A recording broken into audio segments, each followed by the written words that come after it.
Hey guys, welcome back. In today's video, I'm going to go through a little review of this Hatsune Miku figure that I won on Toreba. It's a Halloween version, so I'll go through the video of how I won it first. So I actually only did about 2 shots with this because someone left it kind of hanging in the poles, and I watched the previous people play it, and the claw strength was quite good. So I kind of fluked it a bit here, and it lifted up the back end and fell through in between the poles. So yeah, total fluke with this one, but I had my eye on it for quite a while. Alright, so let's move back to the box. Alright, so just a look around the box, and there's some images on the back, and another close-up version. So this is the autumn version, and the other side you can see the full figure, the top of the box. So I'm going to go and open the top of the box up with my little Stanley knife thing that broke. So I just like to keep boxes intact as well in case I ever want to move things on. I still have the original box, and the next person will have the entire thing in the box. Alright, so you can see this is a pretty much fully assembled figure.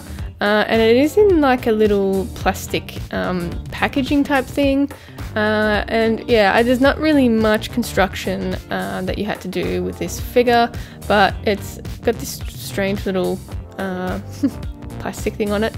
It's stuck with sticky tape, obviously to protect any rubbing on her legs, because that's what sticks out the most.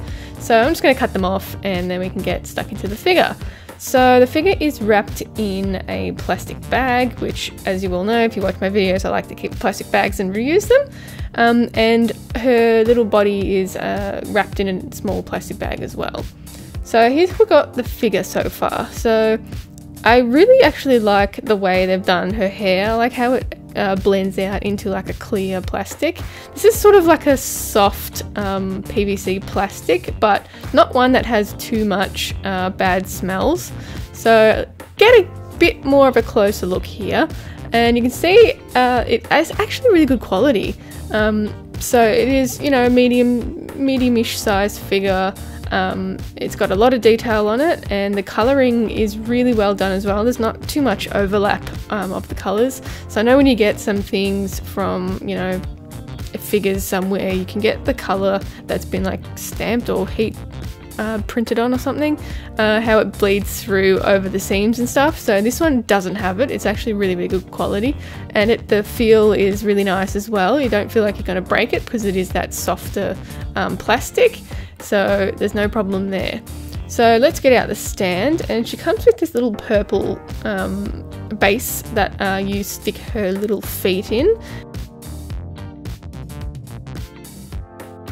And then it's got these neat little Halloween patterns on it, so like moons and stuff, and a little pumpkin, of course. So it matches really well with the rest of the theme and the packaging and stuff.